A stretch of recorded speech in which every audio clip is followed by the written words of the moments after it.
there are three things I want to share with you. Number one, your growth process is complete. Number two, there's nothing going wrong in your life, nor has there ever been. And number three, you're not alone. They are, in fact, what I would call the three biggest secrets that I learned in my conversations with God. The biggest secret of life is that our growth process is complete. In fact, I'll go further. Growth was never necessary to begin with. That you were completely evolved when you came here. That is, at the moment of your birth. You were born in a state of utter perfection. And if you want to see perfection, perfection personified, as I call it, just look into the eyes of a baby. You will see it there. Nothing is wanted, nothing is needed, nothing is missing. You're looking into the face of perfection. Most people don't understand that they were finished with what they imagined they came here to do before they arrived. That the purpose of life was not to somehow get better or grow up, grow up spiritually, or to become somehow more than you now are. That the purpose of life is not to become more than you are, but to be who you are and who you were the moment you arrived. Now, the problem is if we think we are here to become somehow more than we were when we arrived, that the purpose of life is to evolve into something greater, the problem with that is we think that there's something we have to do or to be or to have, that we have to acquire something somehow or another, more wisdom, more understanding, more clarity, and for that matter that there are physical things we need to acquire as well in order to be the fullest expression of who we really are. But the process works exactly in reverse. In fact, there's nothing for us to be or to do or to have that we are required to be, do, or have in order to express who we really are. The process works precisely in reverse. We are not here to acquire anything, but to give everything. We are not here to acquire, but to give, to demonstrate. Life is about demonstration. It's not about evolution. So we've not come here to somehow get stuff, even to get more wisdom, more clarity, more understanding, none of that. We are here to give and to demonstrate the clarity, the understanding, the awareness, the consciousness that we came in here with. However, the culture teaches us exactly the opposite. The culture into which we were born here on this planet teaches us you know nothing, you got a lot to learn, you got a long way to go, buddy, blah, blah, blah. And furthermore, interestingly enough, some of the religious culture actually teaches us that what we need to learn, what we need to understand is ultimately ungraspable. That is, it's out of our reach. And what I understood then in this flash of insight that I received in my conversations with God is that you are perfect just the way you are right now. Or to put it in simple terms, which is difficult for some people to grasp or to embrace, you are divine. That is, you are my begotten child. Not just my only begotten son, but you are all my begotten sons and daughters in whom I am well pleased. And your job is not to somehow get better or become more than you are now, but simply to demonstrate who you are right now. And why? Why bother demonstrating who you are right now? What's the purpose of that? So that, I was informed, God might know itself experientially through the expression of life in every one of its forms, including the form that we call you. Now, what this meant to me as a practical matter, how you apply that kind of insight into daily life, because people say to me, well, okay, great, but how does that work in 9-to-5 life, is that I discovered that when I give what I wanted to receive as if I already have it, then I would experience the havingness of it. Let me be real clear about that. God put this to me, Claire, in conversations with God in 3 simple words. Be the source. Be the source became the guiding principle of my life. And whenever I found myself wanting anything, gee, I wish I had a little bit more money right now. Gosh, I wish I had a little bit better, smoother going in my relationship. Gosh, I wish my health was a little bit better. Or I wish I had more wisdom, more clarity, more understanding, more awareness. I wish I had more of something or another. Whenever I found myself wishing for more, I would sit down and think, I wonder if there's anybody else around me in my life, friend or stranger, who also wants more of that, who might even imagine themselves to have less of that than I do. And gee, I wonder how that might work. And I began to decide that I would be the source of what I wished to experience in my own life in the life of another. And so I went out and looked for people who imagined that they did not have enough money, and I gave them some of the money that I had, even though, as a practical matter, I was experiencing that I did not have enough money. I just decided to say to myself, what if I had enough? What if what I had right now, it was enough? And what if it was so much, in fact, that I could actually afford to give some of it away? And I began to give away what I thought I had not enough of. I did the same thing in other areas of my life. I wanted more patience, more understanding, more compassion, more partnership, really. And I found other people who wanted more of the same thing. It's not easy, by the way, I mean, it's not difficult, I should say. I'm trying to say it's not difficult to find people like that. It's easy to find them. They're all over the place. So I simply found people who wanted the same thing I wanted, and I decided to be the source of it, to be the source of compassion, of caring, of understanding, of patience, of forgiveness, and of companionship, and of love. And what I discovered was that when I was a companion to another and to all others whose lives I touch, suddenly I was companioned, and I was never lonely anymore. When I was the source of patience and understanding and compassion in the lives of others, suddenly I experienced those same things flowing through me, because I discovered that what flows through you sticks to you. And I was able to suddenly experience my havingness of what I thought I didn't have enough of. And as I began to experience my havingness of it, that experience of havingness, what I call in my cosmology havingness, that experience of having that actually acted as a magnet and drew more of it to me, because my purpose was not to have it all for myself, but to give it away. Now, get this twist. My purpose was not to have it for myself, but to give it away. And when your purpose is to give it away to others, the universe supplies you with an unlimited amount of it, because it knows there are a lot of people out there who are suddenly depending on you to be the source of it. And that's the secret of every master who has ever walked the earth. From Jesus to the Buddha, to Muhammad, to any master who has walked the face of the earth, they have become masters by giving what it is they chose to experience to others, and the universe has supplied them with an ample amount of it that they would never run out, because their initial motivation was not to gather it all for themselves, but simply to be a flow-through that others might have it in abundance. That's why some of the masters actually said in these words, I have come that you might have life in abundance and live it even more abundantly. That was their whole purpose, their whole raison d'etre. And when it becomes yours and mine, everything will change. There was a guy, he came to one of my retreats in Canada a few years ago, interesting man. He came to me and he said, he came on a scholarship, because we offer scholarships to our retreats. He said, Neale, I'm here on a full scholarship. I couldn't afford to get in if I wanted to. He said, I have hardly a nickel to my name, but I've heard about your books. I've read a couple of them. Maybe you have something to share with me. He said, because I have nothing right now. I've got 30 cents in my pocket. This is it. That's all I have. And I said, really, are you abundant in nothing? He said, no, I have nothing. I said, you have no humor? Oh, you said, I have lots of humor. He said, I'm a pretty funny guy when you think about it. I said, great. Do you have any compassion, any understanding, any awareness, any kindness in you that you want to share with others? And I gave him a whole list of things that he said. He acknowledged that he had plenty of. I said, great. Your job in the next 4 days of this retreat is to share of that which you have in abundance with others, because there are others who do not have those things, and they don't think they could possibly acquire it anywhere. You go out and be the source of that in the next 4 days. And by the way, take that 30 cents you have in your pocket and give it away to 3 people, a dime to 3 people. I want you to walk out of this building and find 3 people to whom a dime is a great deal.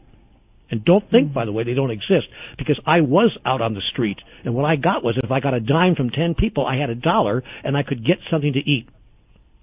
if it was only a bag of fries. He said, okay, I get it. A year later, I go back to the same city in Canada. I think it was Toronto. I think we were in Toronto.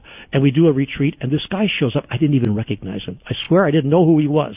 His hair was cut. He was in an incredible tailored suit. He was wearing shoes that must have been Ferragamos from Italy for $340, whatever. It doesn't matter what he spent on his clothes, but he was dressed incredibly well, and and I didn't even know who he was. He sat in the first row, and I said to this guy, wow, just as a joke, I really, really, really like that cashmere sweater you're wearing. I said, wish I had one like that. I was just kind of kidding around, getting the room warmed up. And he took the sweater off. He said, I want you to have it. I said, oh, no, I was just kidding. I was just fooling around. He said, no, I want you to have this. You must have this. We look to be about the same size. In fact, we were. He said, please take this. It had to be a $700 at least cashmere sweater. Wow. And I said, why would you give me this? He said, because of what you gave me. Don't you remember me? Look at me. I said, who are you? He said, I'm the guy from last year who had nothing. And then suddenly I went, because I've seen so many people since then, but my mind clicked. I went, oh my golly, what happened to you? He said, I took your advice. He got into he used his humor and his wit and his charm, because he was a naturally charming guy, and he was a very funny guy and a very naturally humorous guy, and he got a job as a salesman. He began selling real estate, then he began selling cars, because he found out selling cars was easier than selling real estate for him. And no one could say no to this guy. At the end of a year, he was, excuse me for being gross about it, but worth a small fortune. And he couldn't stop the goodness of life from falling in on him, because he gave in abundance of what he had, and the universe said, yes, that's what you're doing here. And he got to the same place that I described earlier. He said to me, Neale, I can tell you now, I don't even work for that. I don't even care about it. Here, take this sweater. I want you to have this. It's not about that anymore. And because it's not about those things are falling in on me almost without effort. And he was a walking, living, breathing example of everything that I was sharing.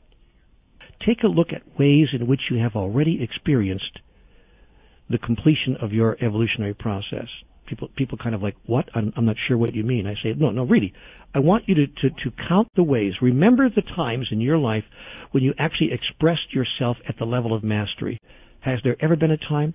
You know what I've discovered is that most people are trained, they're culturalized to deny that. They get into shucks, this old thing. Kind of like you say to a lady, I love that dress. Oh shucks, this old thing.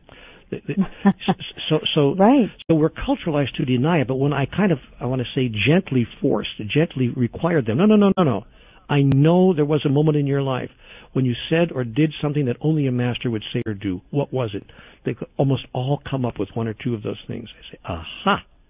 So that was a case in which you knew who you really were, and you expressed and experienced that. And we began to gather the stories in real time of people who could, in fact, acknowledge and express their mastery. And I said, now that you think that was an unusual thing, that it's something that is not part of your real nature, and that you somehow simply rose to the occasion. But I am telling you that you are rising to the occasion all the time. How do you suppose you've gotten through to this moment right now? You're talking to me now and telling me nothing's going right, things are horrible, I can't take it anymore, yet here you are still at the front lines. That is mastery. And that is evidence of mastery. That is evidence of your mastery. And your willingness to even search for the next answer is evidence of your mastery as well. Now let's just take that evidence and turn it around and allow other people to experience the mastery that you have already demonstrated. And you will see the whole of your life shift virtually overnight. The second statement that just erupted is that everything in life is going perfectly and you think that it's not. And so the secret here is to turn frustration into celebration, because what you resist persists. Yet what you look at through the eyes of your soul disappears. That is, it ceases to have its illusory form. But we don't understand, most people, and I didn't either before my conversations with God, why are things turning up the way they are? It's all very nice to say that everything is perfect, but it sure doesn't feel perfect to me. Unless you know what it is you're trying to do, and unless you deeply understand the process that is required, in order to do it. In that case, you would see the perfection. And that was the second simple statement that Conversations with God gave me. Statement number 1, be the source. Statement number 2, see the perfection. These are 3-word statements that shifted my whole life. Be the source, see the perfection. Well, how could I see the perfection of living on the street for a year, or having no money, or having my relationship fall apart and my family ripped away from me and my health going downhill? What's perfect about that? Do you mind if I ask? And God would say to me, look, what is happening here is that you are expressing and experiencing the essence of who you really are. And in order to experience the essence, and you're doing that, by the way, God said, as, how can I put this in the vernacular to make it simple, as a favor to me, so to speak. That is, God has created the experience of life itself in physicality as an expression in experience of who and what divinity actually is in its totality. God simply seeks to know itself experientially and is using what you and I call physical life and everything in it, including us, as the means by which to do that. But here's the great secret that Conversations with God told us. In the absence of that which we are not, that which we are is not. That is, it can't be experienced. It can't be expressed. And God gave me a very simple example so that my mind, because my mind couldn't wrap itself around that. You know, when God said that to me, I said, oh, come on, help me out. I mean, I'm not really very advanced here in my thinking process. Could you make that simple for me? God said, sure. Supposing that you decided that you are the light. Let's use a really simple example. Just say these words to me, Neale. I am the light. I said, okay, I am the light. God said, great. Now, how would you know you are the light if there weren't darkness? If you were like a candle in the sun, you'd be there all right, along with a million cajillion other candles, but you wouldn't know yourself as the light because you are, in fact, amidst a million cajillion other candles. The sun wouldn't be the sun without you, by the way. Nay, it would be the sun without one of its candles, and that would not be the sun at all. But how to know yourself as the light amidst the light. And I said, to God, well, you're God, figure something out. And God said, I already did. I will surround you with darkness. Yet when you are surrounded with darkness, raise not your fist to heaven and curse the darkness not, but use the darkness that you might know who you really are. Be a light unto the darkness, that you might express who you really are, and that all those who see you would know who you really are, and by the light of your example, who they really are as well. So I said to God, okay, great example. I like the illustration. I mean, my mind can hear that, but how does that work on day-to-day, on-the-ground life? How do I deal with the so-called darkness that's being foisted upon me, that I encounter every day in my life, to say nothing about the world around me? God said, there's a real simple trick here, Neale. It's called gratitude. Gratitude is the attitude. Your job is to be grateful for, that is, to be thankful for, every condition and circumstance of life, no matter how imperfect you imagine that it is, because in fact it is perfectly designed, perfectly created, and has been called forth by you and all those around you in a collaborative effort in a perfect way to present the perfect opportunity for you to perfectly express perfection itself in you, through you, as you. So if you wish to express yourself as kindness, or compassion, or caring, or patience, or understanding, or love, or forgiveness, would you not need conditions and circumstances within which you could become kind, caring, compassionate, loving, and forgiving? Would you not need something to forgive in order to experience yourself as forgiving? Well, yes, I would, God, yes, but does it have to be so much?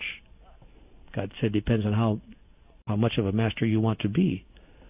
The higher level of mastery you call forth, the higher will be its opposite number in the contextual field. But if you judge it, make it wrong, if you resist it, it will become virtually, in your imagination, insurmountable.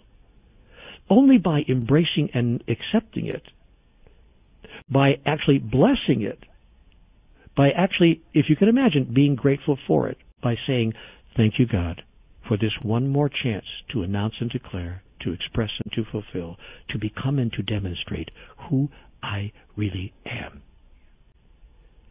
And that's why every great teacher, and one of my favorite teachers is Jesus, so I often use him a lot, but all the great teachers in their own language have all said the same thing. Bless, bless, bless those who persecute you, and be a light unto the darkness, and curse the darkness not. And if a man asks you for your shirt, give him your coat as well. If a man asks you to walk 1 mile with him, go with him twain. And when the world feels like it's falling in on you and crashing in on you, at that moment announce and declare, thank you, God. Thank you, God, for this one more chance to demonstrate who I really am. And by the way, such a mental attitude is transformational. You can then be in this world, but not of it. Standing amidst the ruins all around you, and people will look at you and say, what is it you have? What is it you know that I don't appear to have or know? And then you can say, come here with me. Let me show you. And when enough people understand what you understand, embrace what you embrace, and demonstrate what you demonstrate, all the stuff that causes the world around us to fall apart begins to disappear, because it is no longer needed as a contextual field within which we can express and demonstrate who we really are. We begin to push it further and further away from us, even in fact ultimately off the entire planet as well. But a lot of people say, I've tried this, Neale, it hasn't worked. How much longer does this not having what I want have to go on? It will go on as long as you say that you do not want what you have. If you want what you have, you will ultimately have what you want. But if you say, I don't want what I have, then you are denying the very gift that makes it possible for you to have what you want. You are literally pushing away from you the circumstances, conditions, and situations that make it perfect for you to demonstrate and experience what it is you wish to have. Even if you had it, you wouldn't even know you had it. You wouldn't even know that it's part of your reality, because you are pushing away its opposite number. What you resist persists, and what you look at disappears. That is, it ceases to have its illusory form. Therefore, give that which you wish to receive, and share that which you think you have not enough of. And you will discover that part 2 of the process is absolutely true. Your life is perfect just the way it is right now. There's nothing going wrong. Everything has occurred exactly the way it needed to occur in order for you to express and experience who and what you are right here, right now. But as long as you make it wrong and say, Neale, you don't understand. Something terrible happened to me when I was 7. I'll never forget it, and you don't understand. To the degree that you make what's going on wrong, to that degree you'll make it very difficult to experience what life is designed for you to experience, who and what you really are. Let me use the example of the person perhaps who's in an abusive relationship. It could be an abusive marriage or an abusive relationship at work where the boss is just being unkind to you and verbally abusive every day, or in any other situation. It could be more serious or less serious than that. But a lot of us have been in those kinds of situations and circumstances, and regretfully, some people are really in a dangerous situation around that, where the person they're living with is actually physically abusive and could be endangering their health, or if not their very life. So let's talk about that just for a second. If you were to apply these principles, of course you would not sit there and say, bring it on, abuse me more, I'm just a doormat, walk all over me. No, of course you would not do that. But what you would do is you would discontinue imagining or thinking of what's occurring as somehow imperfect. You would in fact say to yourself, I see. This is occurring perfectly in my life right now, that I might announce and declare, express and fulfill, become and demonstrate who I really am. And part of who I really am is not only a person who forgives others when they have forgotten who they really are, but also one who loves the self. That I choose now to demonstrate my love of self And this situation has been perfectly co-created by the lot of us to allow me to demonstrate my love of self. So now I can finally answer the question, what would love do now? Love for myself, and indeed love for the other. I know that these behaviors that you're demonstrating are not new to this particular experience of you and I. I get that. This is your deepest understanding of the only way to be and to survive in the world. I'm going to love you out of that. I'm not going to make you wrong for your behaviors because I understand them. I get that the sins of the father have been visited upon the sons, even unto the seventh generation. I get that you are deeply mired in the illusions of life that drive the engine of your experience. I get that. And so I don't even have to forgive you for the abuse that you have placed in the space of our experience. But I will tell you that I will no longer receive and accept that level of abuse from you. I will love myself enough to remove myself from the space of that abuse, and I will love you enough to tell you that you're demonstrating yourself in this particular way is not the highest and most glorious aspect of who you are. And in living in that way, when we give ourselves the strength and the courage to remove ourselves from situations such as that, we sometimes discover that the worst thing that ever happened to us turns out to be one of the best things that ever happened. I think that the idea that there's nothing going wrong in my life was one of the biggest shifts and changes that could ever have occurred in my consciousness.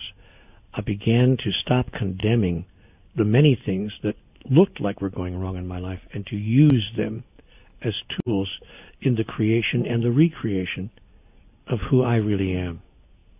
But you know what else it did? It removed from my consciousness resentment, anger, disappointment, frustration, and righteousness. And when those 5 elements are removed from one's consciousness, all the poison disappears. We can even look at our so-called enemy, at the one who did it to us, with kindness and love and caring and compassion. And the third secret of life is that you are not alone. You are not alone in this process that we call life. And what I observe in people that I've worked with individually is that they think they are alone, and that's what makes it intolerable. Almost any experience in life can be embraced and tolerated, if you please, if we imagine that we are at least in a shared space with another and that we have someone that we can talk to about it and get help from, and that we're not alone around all of that. Loneliness is one of the biggest emotional loneliness, even, and I don't mean just physical loneliness, because you can be in a relationship and still be emotionally alone, as people have discovered. You can be in a house full of people and be emotionally alone. But emotional loneliness is the biggest single problem facing humanity today. By the way, that's why the most severe punishment that any system can impose upon you in any penal institution is solitary confinement. They're very clear that being alone is the worst thing that people could have happen to them, being forced to be alone. We know at a cellular level that our basic nature is that we are not alone. That is, that we are all one, and therefore that we are never alone in the sense of everything else is part of us. We know that at a cellular level. That's why the impulse of all of life is to move toward life itself. You can't pass a flower without picking it up and wanting to put your nose into it. When I see lilacs bloom in the spring, I've got to go over there like Ferdinand the Bull and put my nose right in the middle of the lilacs, and I stand there and I smell them. I move toward all of life in that way. The impulse of life is to merge with other life, to experience that merging, in fact, is not even necessary, to experience that you are already merged. But when you don't know that, then you have an emergency. That is, you face a critical spiritual problem, a critical spiritual passage in your life when you are not clear of your basic nature. But the basic nature of life is, and the basic impulse is to express our oneness, and the fact that we are not alone in the sense that everything else is in the same boat with us, that we're all together, if you please, that we are all one. Now, that's why when we have life experiences that run against that basic nature, we wonder what's going on. We say, why? I don't understand. I don't understand. Why is it like this? Why? And the feeling of aloneness or emotional loneliness is just about the worst feeling we can have, because it bumps up against and contradicts our very nature. Again, that which we know at a cellular level must be true. The antidote to that is twofold. One, to hold as truth that we are never alone. That God, well, first of all, that there is a God that exists. There is in fact a thing called God. Call it whatever you want, Yahweh, Jehovah, Allah, Brahman, by whatever name and whatever label it suits you to refer to that ineffable essence that is the divine, as I mentioned earlier. So we notice that God exists. God is. And secondly, we notice that there's no place that God is not. That God is not here and not there, up there but not down here, but that God is everywhere. We notice that God is everywhere all the time, and that God will show up in your life in surprising ways and in unlimited numbers of forms. That is, that there's no limit to the forms that divinity will take to demonstrate itself to you if you are unable to demonstrate God's self as you, in you. And life will continue to inform life about life through the process of life itself. And God will continue to demonstrate God through the process of being God itself. For instance, wouldn't it be interesting if that what's happening right now, if the fact that people are listening to this message right now is God's way of saying, could I be more obvious? Could I be more direct with you? Who do you think set this up this way? And what are you doing sitting here listening to this right now? If this isn't divinity demonstrating itself to you vividly, allowing you to know that you are not alone, then what is? So for me, the awareness that divinity is with me, part of me, in me, as me, and surrounds me, all around me, has allowed me to not feel alone. I can go to sleep at night and I have actual conversations. I sit down and say, hey, God, nice to have a quiet time with you. Glad you're here again. And God says to me, by the way, a wonderful statement in Conversations with God. You might recall this statement, I have sent you nothing but angels. This gets back to point number 2, when we want to make the other person the villain in our story. But not only the villain, but the heroes as well in our story are all aspects of divinity demonstrating itself to us. I have sent you nothing but angels has been an extraordinary insight and awareness that I have brought into my life. But the biggest insight and awareness is that God itself, in its highest and grandest form, is always with me and never apart from me, and that I can talk to and communicate and access and become aware of and receive assistance from that aspect of the overall ultimate reality at any time that I wish. Now here's what happens. If we are conscious of the fact that God is always with us, God's revealing of itself to us will become more obvious to us. That is, you'll start seeing God's messages everywhere. Honestly, you'll be driving down the road, it'll be on the billboard, on the sign on the highway, or the chance utterance of a friend on the street, or the lyrics of the next song you hear on the radio, and you'll slap your forehead with the palm of your hand and go, oh my goodness, there it is again. The fastest way to experience that you are not alone in your life and that God is present always in your life is to be the source of that experience in the life of another. Someone else is looking for God. Someone else is looking for companionship, for help, for understanding in their life right now. Indeed, someone else is begging for it. But so long as you imagine your life is all about you, you've got to solve your problems first before you can solve it anywhere else, you will have missed the fundamental essence of this message and the primary purpose of life itself. However, if you decide that your job in the next 24 hours, to say nothing of the next 24 years, is to be the source of God's presence in the life of another, you will experience God's presence in your own life. Immediately and automatically. It cannot be any other way. You begin to deal with the challenging moments of your own life in an entirely different way.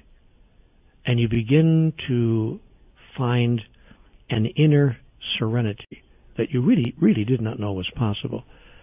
You can find that in meditation, in prayer, in other certain kinds of spiritual practices, and those are wonderful practices, but we're talking now about experiencing, or about having those kinds of experiences in the everyday moments of your life. That all of life, in fact, turns out to be a meditation. All of life turns out to be a prayer. And we begin to experience that when we embrace the ever-present notion of God's eternal guidance, wisdom, understanding, clarity, and oneness, that God's eternal oneness with us.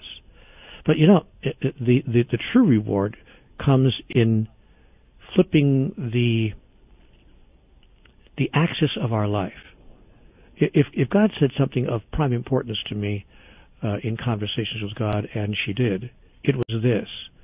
It was when she said to me, Neale, your life has nothing to do with you. I get that you think that it does, but in fact it doesn't. You're done. You're complete. Everything is over, finished. You don't have to evolve. You don't have to grow. Neale, your life has nothing to do with you. It has to do with everyone whose life you touch. And that doesn't mean be self-effacing and self-sacrificing and do nothing for yourself. Quite to the contrary. Everything you do, you will do for yourself because there's no one else to do it for. However, it means that how you act on your own behalf will be demonstrated in such a way that everyone whose life you touch will be given back to themselves. They will see by the light of your example who they really are. Therefore, in fact, step into the world, knowing that not only is God with you always, but that God is with everyone else as well through you. Dare you to say it. Dare you, double dare you. God has arrived in your life this minute because I am here. All God does is remind itself of itself by being itself. Did you hear that? I said all that God does is remind itself of itself by being itself. So you go around and remind all the other aspects of divinity of who they really are by demonstrating who you really are. Let your life so shine before men that they will see who you really are and see themselves in the light of your example. Or as someone put it once before, vividly, I have come that you may have life and that you may have it more abundantly. That's why Beautiful. I am here. And so it turns out, Claire, after all, that life is not about get the guy, get the girl, get the car, get the job, get the house, get the office in the corner, get the kids, get the grandkids, get the promotion, get the bigger house, get the bigger car, get the gray hair, get the retirement watch, get the sickness, and get the hell out. There's more going on in the process of life. In fact, all that I've just said has nothing to do with it. And yet all those wonderful things can be experienced by us, through us, as us. The things we want in our life, relationship, right livelihood, an experience of full expression, creativity, dynamism, wonderfulness, joy, family, all the things we yearn for will come to us without effort when we apply these three secrets.